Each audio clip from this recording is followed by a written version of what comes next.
നമ്മൾ ജീവിക്കുന്ന ഈ ലോകത്ത് കണ്ണീരിനേക്കാൾ കൂടുതൽ മുഖംമൂടികൾക്കാണ് വില കൂടുതലെന്ന് തോന്നാറുണ്ട്.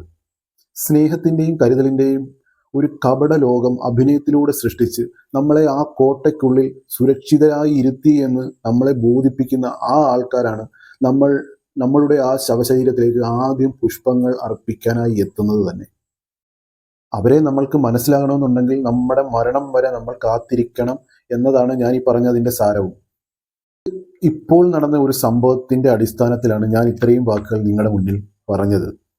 ഒരു മുത്തശ്ശൻ തൻ്റെ ചെറുമക്കളെ സ്നേഹിക്കുമ്പോൾ അത് തൻ്റെ അച്ഛൻ്റെ സ്നേഹവും കരുതലുമായി കരുതുന്ന ഒരു മകൻ.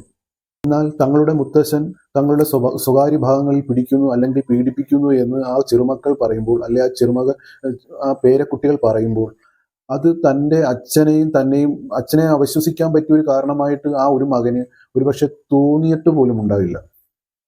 കുട്ടിയുടെ അമ്മ കുട്ടിയുടെ മുത്തച്ഛനെതിരെ, അതായത് തൻ്റെ അമ്മായിപ്പനെതിരെ പോലീസിൽ കംപ്ലൈന്റ് ചെയ്യുന്നു. പോലീസ് പോസ്കോ കേസ് ചുമത്തി കേസ് രജിസ്റ്റർ ചെയ്യുന്നു. ഇതിന്റെ വഴിക്കുള്ള നിയമ നടപടികൾ നടക്കുമ്പോൾ ആ കുട്ടിയുടെ അമ്മ മാനസിക രോഗിയായി തന്നെ ചിത്രീകരിക്കപ്പെടുന്നു.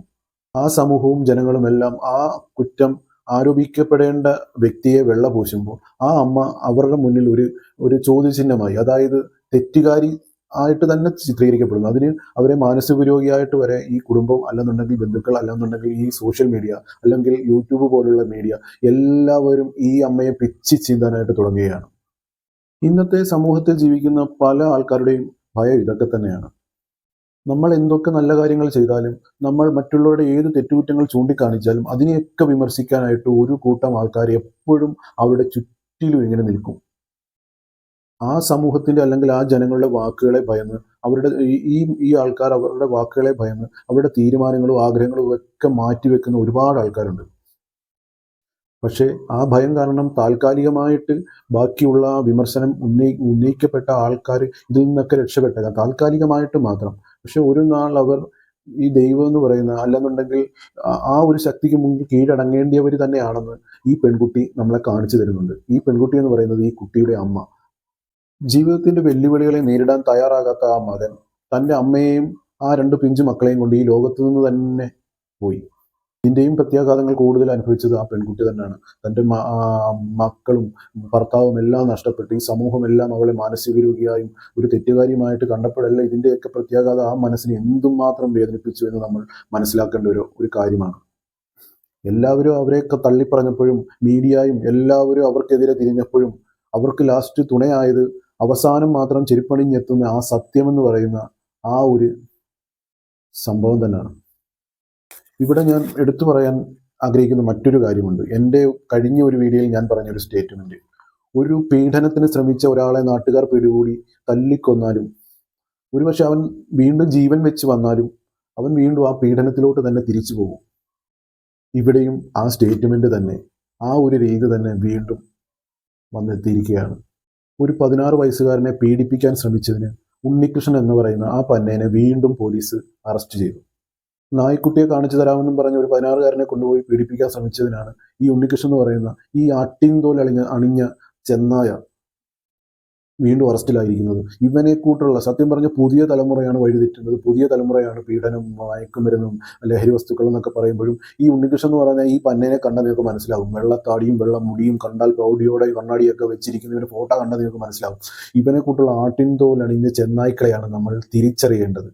നമ്മൾ ഒരു സംഭവം, ഒരു ഇൻസിഡന്റ് ഉണ്ടായി കഴിഞ്ഞാൽ ആദ്യം തന്നെ അവിടെ നിൽക്കുന്ന കുറേ ആൾക്കാരെ നമ്മൾ കുറ്റക്കാരനായിട്ട് ആദ്യം തന്നെ കണ്ടുവെക്കും. കാരണം അവൻ്റെ രൂപം, ഭാവം, അവൻ്റെ പെരുമാറ്റം, അവൻ്റെ നേരത്തെയുള്ള പശ്ചാത്തലം ഇതെല്ലാം കണക്കിലെടുത്ത് നമ്മൾ നേരത്തെ അങ്ങ് പറഞ്ഞു തുടങ്ങും അവനായിരിക്കും ചെയ്തത്, അല്ലെ മറ്റവനായിരിക്കും ചെയ്തത്, അവനെ അത് ചെയ്യൂ എന്നൊക്കെ പറഞ്ഞിട്ട്. പക്ഷെ ഇതിനെ എല്ലാം നമ്മുടെ കൂടെ തന്നെ നിന്ന് ഇതെല്ലാം നമ്മുടെ കൂടെ നിന്ന് കേട്ട് നിൽക്കുന്ന മാന്യനായിട്ട് നല്ല വെള്ള ജുബയും വെള്ള മുണ്ടും കണ്ണാടയും ഒക്കെ വെച്ച് നിൽക്കുന്ന ഒരാളിനെ നിങ്ങൾ ഒന്ന് സങ്കല്പിച്ചേ. ഈ പന്നന്മാരെ തിരിച്ചറിയേണ്ട കഴിവാണ് നിങ്ങൾ നേടിയെടുക്കേണ്ടത്. ഈ മീഡിയയും എന്തെങ്കിലും ഉണ്ടെന്ന് പറഞ്ഞ് ഉടനെ ഫേസ്ബുക്ക് എടുത്ത് തുറന്ന് എഴുതാൻ തുടങ്ങുന്ന ആൾക്കാരും വീഡിയോ ചെയ്യാനായിട്ട് പോകുന്ന ആൾക്കാരും പൊതുജനങ്ങളും സമൂഹവും എല്ലാം ഈ ആട്ടിൻതോലണിഞ്ഞ ചെന്നായ്ക്കളെയാണ് തിരിച്ചറിയേണ്ടത്. അതിനുള്ള കഴിവാണ് നിങ്ങൾ നേടിയെടുക്കേണ്ടത്. ഓരോരുത്തരുടെ മനസ്സിൽ ഓരോ പോലീസുകാരൻ, ഒരു കുറ്റാന്വേഷകൻ ഉണ്ടായിരിക്കേണ്ടത് ഏറ്റവും അത്യാവശ്യമാണ് ഈ കാലഘട്ടത്തിൽ.